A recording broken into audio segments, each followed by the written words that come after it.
प्रणाम। कैसे हैं आप सब? कैसा लग रहा है कैदियन जैसन कैद होकर के? क्या कीजिएगा, ये जालिम लॉकडाउन चीजें ऐसा है।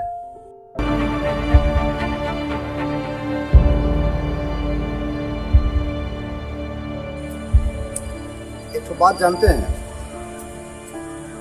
22 मार्च से हम कैद हुए हैं घर में कैदियन के जैसा।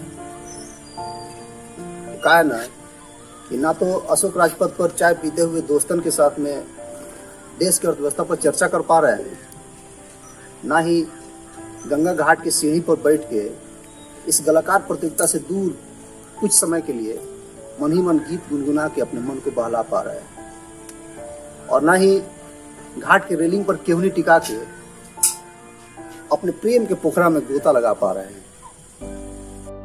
इसलिए आप लोग भी बहुत कुछ मिस कर रहे होंगे ना। कोई पिज्जा मिस कर रहा होगा, तो कोई बुआ की लड़के की शादी टल जाने से वहां होने वाले हंसी हुड़दंग को मिस कर रहा होगा।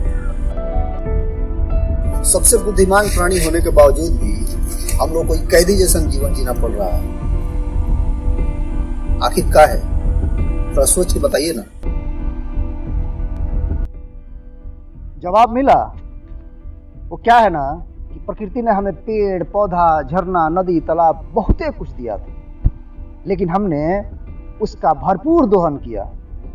हमने पेड़ पौधों को काटते वक्त ये नहीं सोचा कि ये प्रकृति भी हमें कभी इसकी सजा दे सकती है। हमारे पूर्वज भी बहुत कुछ बोले हैं प्रकृति के बारे में। गांधी बाबा भी बोले थे कि संसाधन पेट भरने के लिए है, पेटी भरने के लिए नहीं। लेकिन हमने किसी का नहीं सुना, किसी की एक बात नहीं सुनी। अब देखिए ना कहीं ये नैका महामारी जो है, जो हम सबको घर में कैद करके रखा हुआ है, कहीं ना कहीं से इसी प्रकृति के साथ खिलवाड़ का नतीजा है। अब भुगतिए, पूरा देश भुगत रहा है, पूरा दुनिया भुगत रहा है।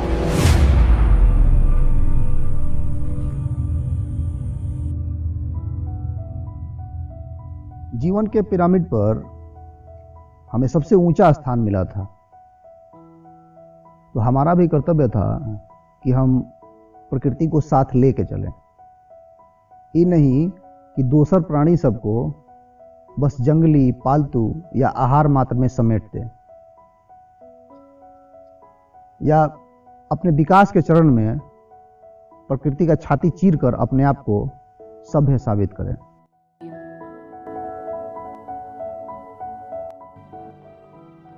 खुद को रिंग मास्टर समझ के बहुते खेल लिए प्रकृति से। अब बारी प्रकृति की है।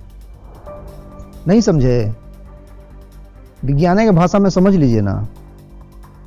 क्या है ना कि बचपने में पढ़े थे विज्ञान की किताब में, क्रिया के बराबर विपरीत प्रतिक्रिया। वही न्यूटन के गति का तीसरा नियम।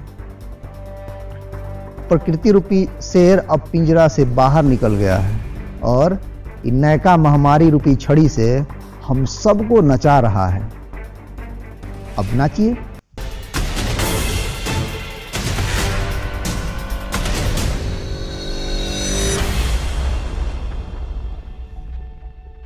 विज्ञान और विकास पर बहुत सेखी बघाड़ते थे ना हम लोग, सारा सेखी निकल गया।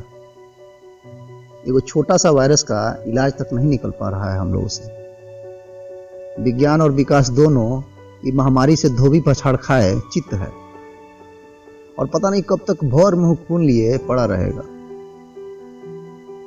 और जब तक होश आएगा तब तक न जाने कितने स्वर्ग सिधार जाएंगे।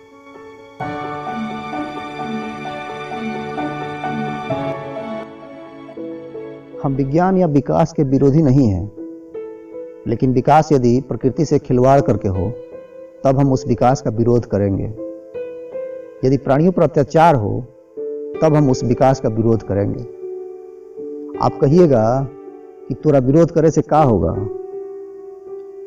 होगा तो कुछ नहीं, लेकिन प्रकृति जैसन हम सबको हमारी औकात दिखा रही है ना, वैसने औकात दिखाती रहेगी।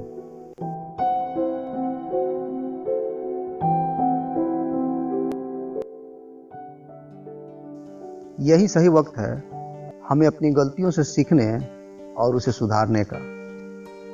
काहे कि एगो बात समझ में आ गया है कि हम चाहे कितना हो विकास कर ले, कितना हो विकसित हो जाए, लेकिन ये प्रकृति के सामने कुछ नहीं है। प्रकृति के सामने बिल्कुल बेबस और लाचार है। यही से आइए हम सब मिलकर एक प्रण लेते हैं कि खूबे पेड़ लगाएंगे और वो पेड़ सबको अपना बेटा नियन सींचेंगे।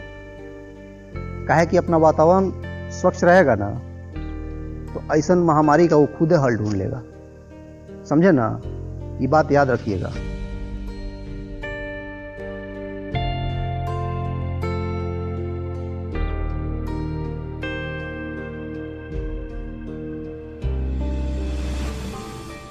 और सुनिए, जब तक ये महामारी का कोनो इलाज नहीं आ जाता ना, चुपचाप घर में निरहुआ नियन डटे रहिए। ज़्यादा घर से बाहर जाके ढीठ मत बनिए कि हमरा कुछ नहीं होगा। जानते हैं ना, अमेरिका, इंग्लैंड, स्पेन और इटली जैसा ढेर विकसित देश का ये कोरोना नाक, मुंह और न जाने कहां कहां से खून निकाल रहा है। अपन देश का मुखिया भी दिन रात गिड़गिड़ा रहा है कि घर में रहिए, घर में रहिए और अपन घरवाली के साथ लूडो खेलिए। और जेकर जेकर पास अपनी घरवाली नहीं है, वो सब अपनी भौजाई सबके साथ लूडो खेलिए। काहे कि घर से बाहर डॉक्टर और पुलिस दिन रात जंग लड़ रहे हैं। उन सबको दुआ दीजिए।